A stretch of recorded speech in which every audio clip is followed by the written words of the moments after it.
Eu gostaria que vocês entrassem, procurassem então, lessem comigo o livro de Tessalonicenses, 1 Tessalonicenses, capítulo 4, versículo 14. O primeiro que achar pode ler para mim, tá? 1 Tessalonicenses 4, 14. Pode falar bem alto, tá bom? Para que as pessoas que estejam aqui nos acompanhando pelas redes sociais possam ouvir também. 1 Tessalonicenses 4, 14.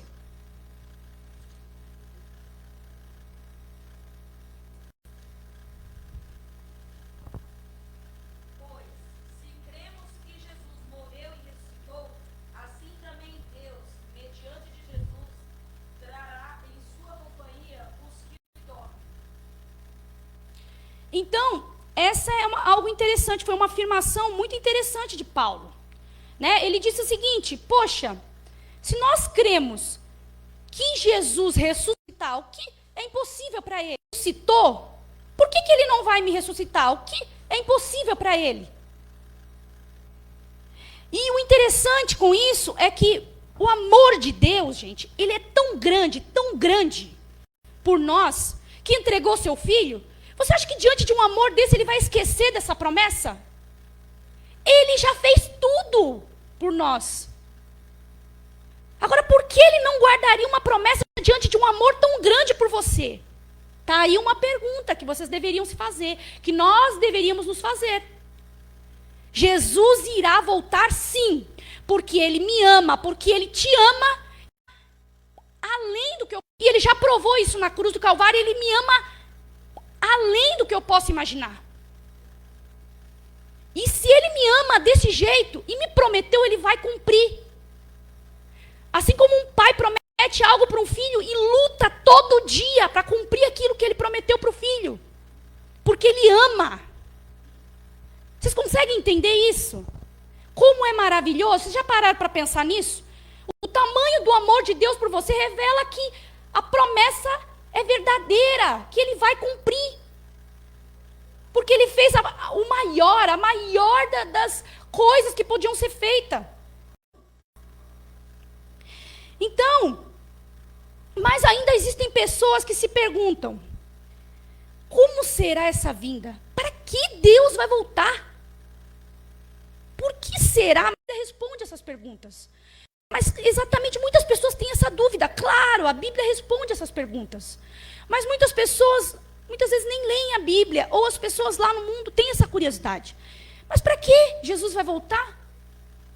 Existem denominações que acreditam que quando nós morremos, então nós já vamos para o céu.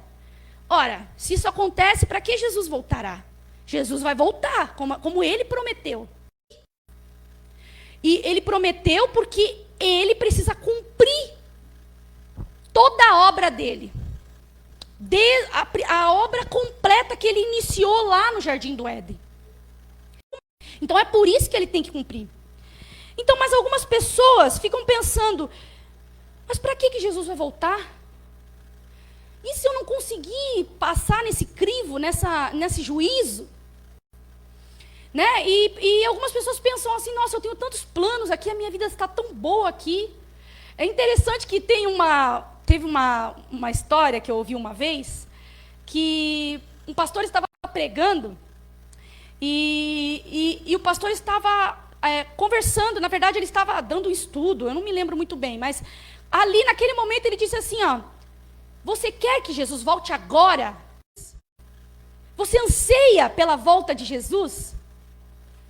E as pessoas que estavam ali disseram: nossa, eu quero muito, muito. Mas teve uma mulher que disse assim, uma pessoa que disse o seguinte: ai, pastor, eu não queria, hoje não. Eu queria que esperasse mais um pouquinho até a minha filha se formar na faculdade. Eu queria ver tanto a minha filha exercer a profissão de médico. Seria algo tão incrível para mim. Vocês conseguem perceber isso? Isso é real, gente. Muitas pessoas não querem que Jesus volte. Que está tão feliz nesse mundo que não quer que Jesus volte. E o inimigo distrai as pessoas demais. São muitas distrações. Mas nós temos projetos, sonhos, e esses sonhos, levam tempos para ser construídas. Embora, né, o mundo pregue hoje o agora, né, o momento, né, então as pessoas não querem mais esperar, não querem mais trabalhar um projeto para receber então o fruto dele daqui a alguns anos. Mas ainda assim, elas querem o agora. Mas ainda assim, nós percebemos que nós batalhamos, nós corremos atrás de uma série de coisas aqui. Mas eu vou dizer uma coisa para vocês, gente, nenhuma forma de vida nessa terra, ainda que você tenha tudo aqui, ainda que você esteja do jeito que você quer, não se compara ao que Deus tem para você. Amém? Não se compara ao que Jesus tem para dar para você. A Bíblia diz que nem olhos viram, nem ouvidos ouviram, nem chegou ao coração do homem o que Deus preparou para aqueles que o amam. Ainda que você viva a melhor vida aqui, gente. Então, ainda que você viva a melhor vida aqui, gente, isso aí não chega nem aos pés do que Jesus tem para você. E eu fico me perguntando, às vezes eu falo, Jesus, eu queria tanto que o Senhor voltasse tanto, não precisasse hoje, para que eu não precisasse mais estudar tanto, não precisasse fazer tanta coisa. Eu me livraria de tudo isso, eu não precisaria me preocupar com mais nada. Só em adorar a Deus, em ter um relacionamento com Deus eternamente. Amém? Então, isso nós precisamos ter bem firme na nossa mente, que a melhor coisa que teremos, que esperamos, a melhor esperança que alguém pode ter é da volta de Jesus. Mas ainda existem pessoas nesse mundo que têm algumas ideias interessantes. Por exemplo, as pessoas que focam hoje na questão, né, de cuidar do planeta, né, a ideia da sustentabilidade, né, porque afinal de contas nós somos mordomos de Deus. Deus nos deu o mundo para a gente cuidar dele. É uma ideia boa, não é? Mas se a gente pensar bem, é um otimismo, sim, porque quer dizer assim, não, o mundo ainda tem jeito. Vamos mudar o mundo, cada um faz a sua parte. Vamos reciclar, vamos consumir menos, vamos doar para essas instituições que trabalham com isso, porque estão se extinguindo, estão extinguindo as matas, porque animais estão cada vez mais em extinção e cada vez mais espécies estão desaparecendo. E quanto mais então nós aquecemos o planeta, mais rápido será a destruição humana. Essas ideias, essas teorias que são ditas aí sobre a sustentabilidade, não há mal nisso. Mas o problema é que esse otimismo faz com que a gente se concentre aqui. A gente se concentra demais aqui. E essa ideia, ela tem um pouco espaço para intervenção humana. Vocês concordam comigo? Porque vamos fazer o que, afinal de contas, se está tudo certo aqui, vamos fazer o que tem que ser feito aqui no mundo, o mundo vai ficar um lugar melhor. Para que Jesus vai voltar? Vamos organizar esse negócio aqui, né? Para que Jesus vai voltar, então? Então, esse otimismo faz com que as pessoas pensem pouco na intervenção humana, na segunda vinda de Jesus. Porque nossos braços podem transformar o mundo. Mas nós sabemos que o pecado espiritual não pode ser freado, porque é uma questão espiritual, não é uma questão física. Então não há nada que nós possamos fazer para melhorar o campo espiritual, senão buscar a Deus, adorar a Deus, orar um pelos outros e fazer o trabalho que Deus nos chamou. É a única forma de melhorar um pouco, trazer o reino de Deus para a terra. É amenizar.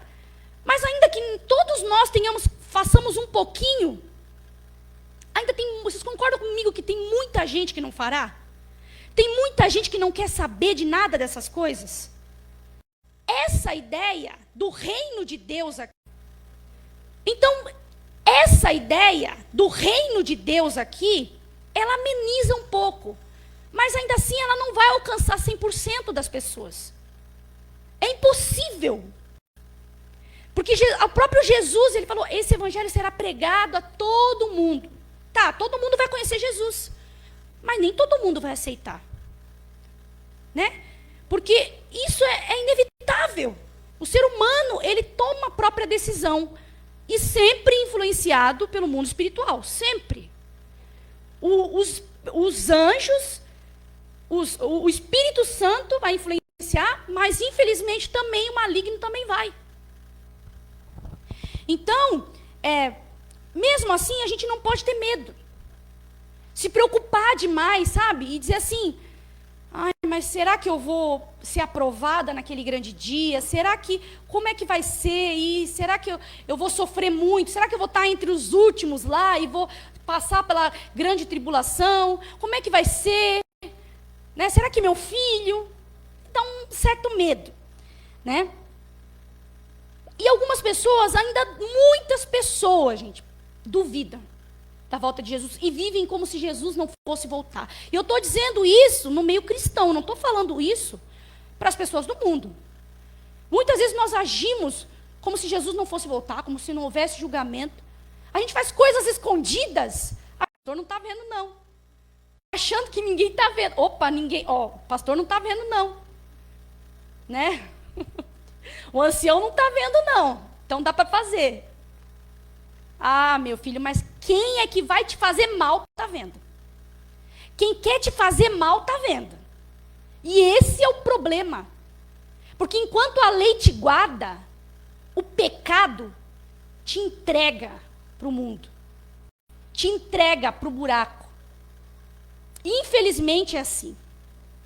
E é interessante quando as pessoas, então, elas estão numa situação difícil, inclusive na questão de morte, quando a pessoa está num momento ali, a ela mesma, perdendo um ente querido, ou está ela mesma numa situação ali irreversível, que ela sabe que ela vai morrer. E as coisas mudam. Aí aquela indiferença com Deus, com as coisas de Deus, elas mudam. Ela é abalada, essa indiferença. Porque veja bem, agora não é possível, eu vou morrer daqui a 3 meses. Está repreendido em nome de Jesus. Mas vamos supor que a pessoa está esperando a morte ali. Ela está com uma doença terminal. Né? Ela sabe que vai morrer antes do previsto. Então agora essa pessoa vai achar interessante essas teorias. Porque veja bem, então é melhor eu me interessar por essas teorias. Primeiro, porque Jesus pode fazer um milagre e me curar. Segundo, porque mesmo que... Não é verdade? E segundo, porque mesmo que eu morra, não é o fim. Eu vou futuramente me encontrar com meus filhos, meus amigos, e vou morar eternamente com Deus. Então as coisas mudam. E uma coisa que nós precisamos entender, por que esperar Jesus? Por que eu devo esperar Jesus? Por que eu devo esperar a segunda vinda dele? Se faz mais de 2000 anos que Jesus prometeu isso. E até agora nada.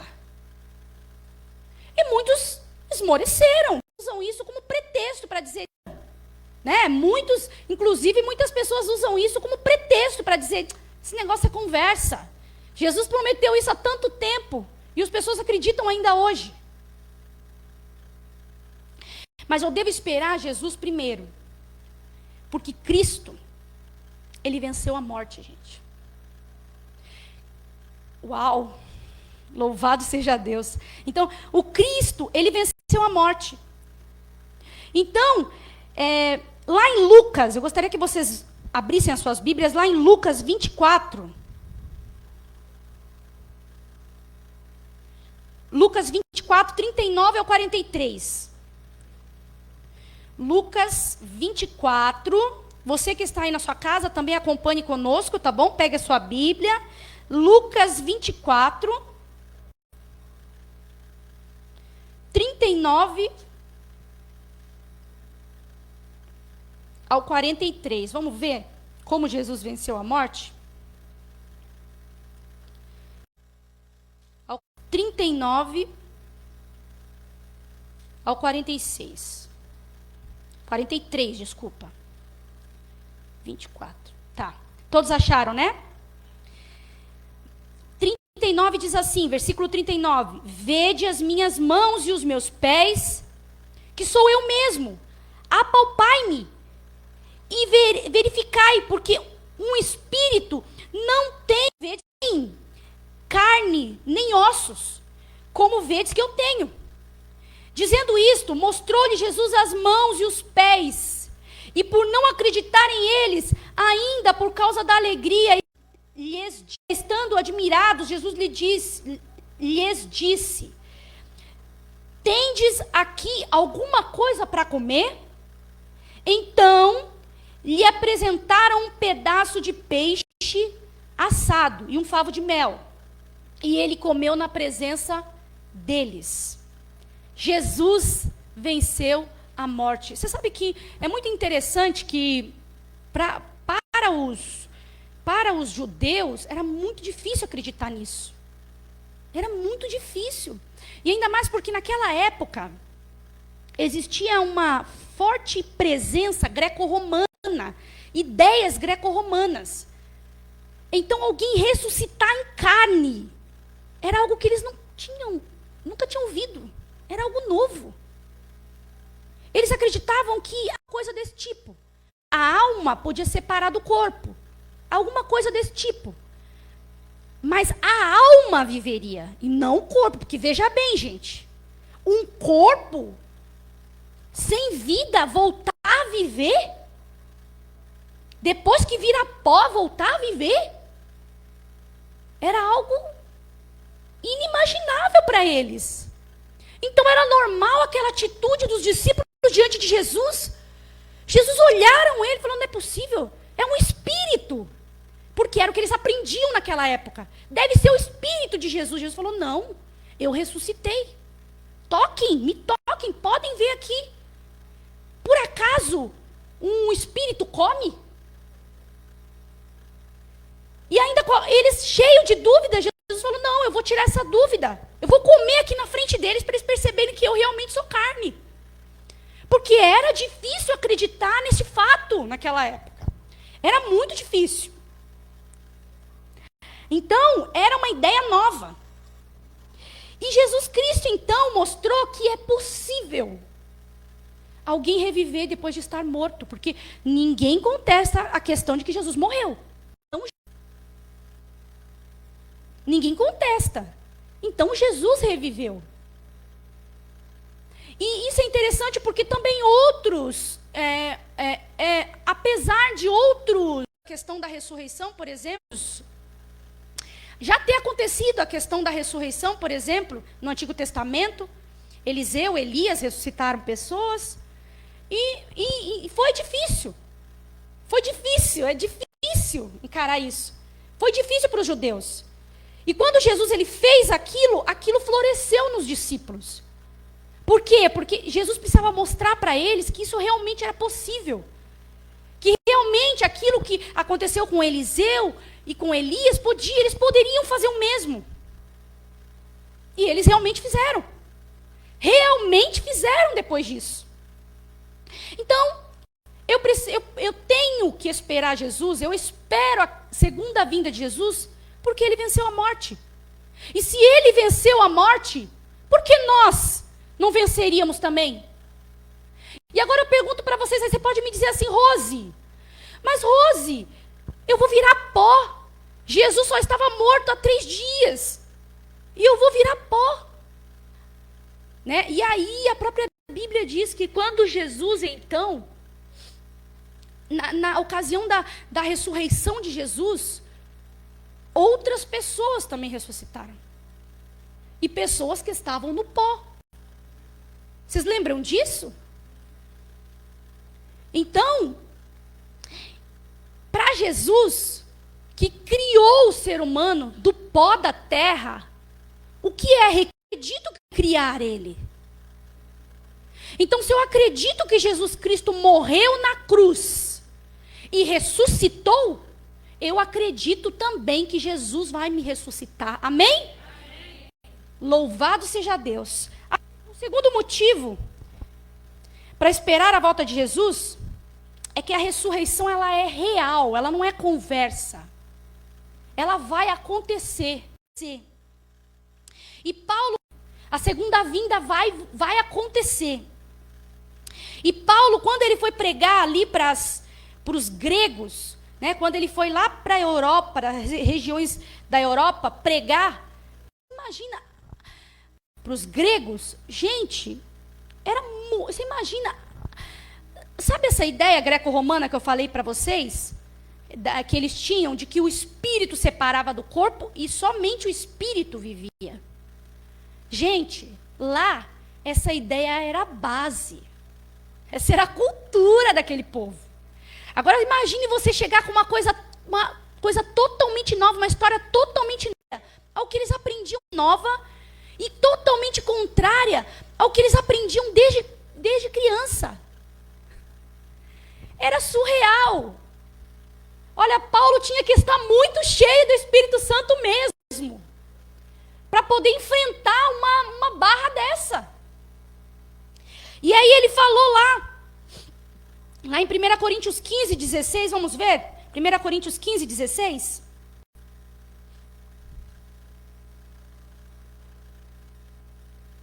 Primeira Coríntios 15, 16.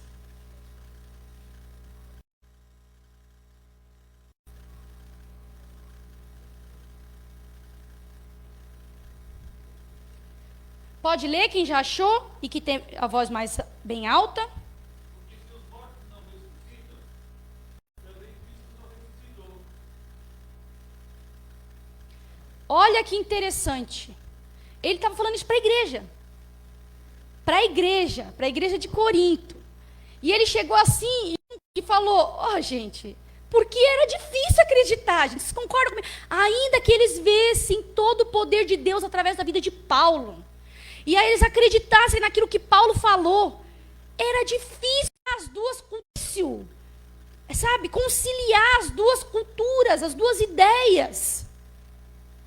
E aí Paulo, então, para tirar toda a dúvida, porque com certeza deve ter havido muitos problemas com isso, por causa dessas dúvidas, Paulo chegou e disse assim, gente, se Cristo morreu, eu acho que era para ter lido mais. Eu acho que o 17, você pode ler para mim, então?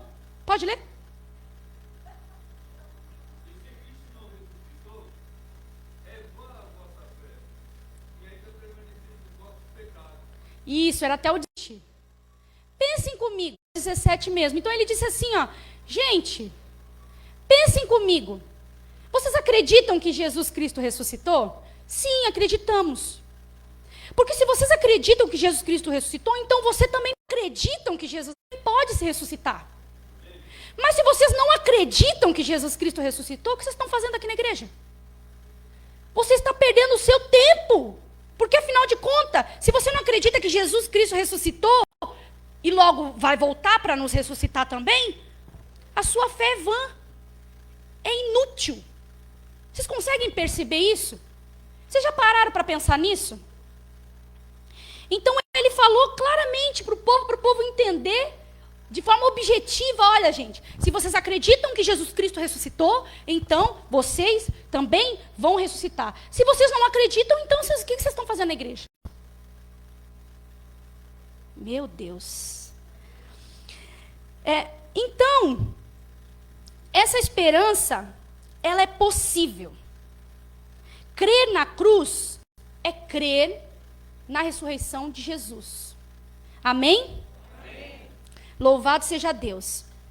Mas o que a gente faz com aquela questão, com aquela história que é muito difundida hoje, da reencarnação? As pessoas... A ideia de que as pessoas, elas têm várias oportunidades. Deus as dá. Dá várias oportunidades da pessoa, então, tornar a viver... Essa pessoa torna a viver para ter oportunidade de melhorar. É uma ideia também interessante. Afinal de contas, Deus está dando uma oportunidade de você ser uma pessoa melhor.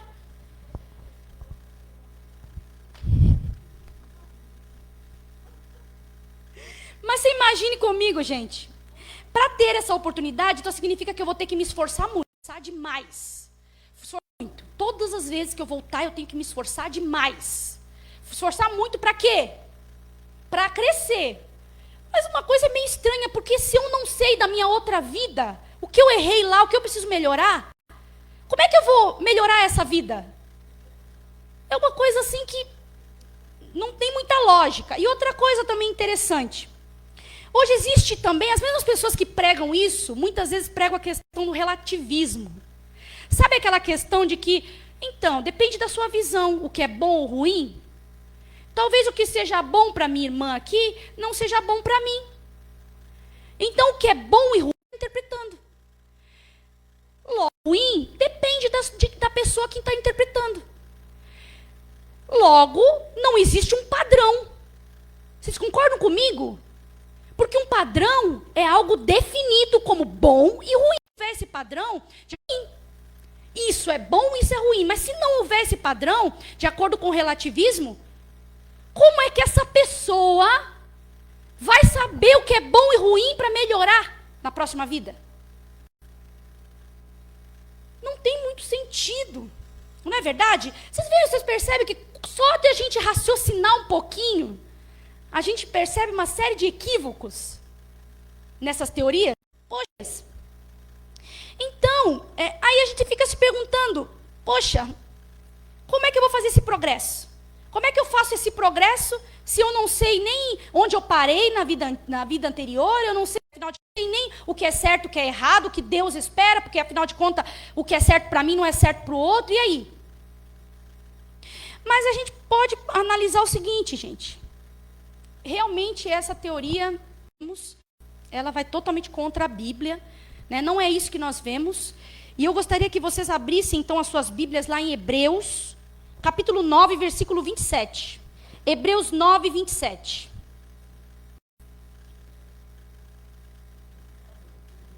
Opa, então lê aí, irmão. Hebreus 9, 27.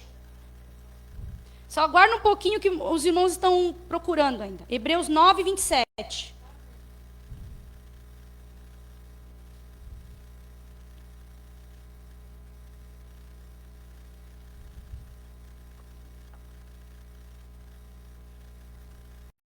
Pode ler para nós, irmão?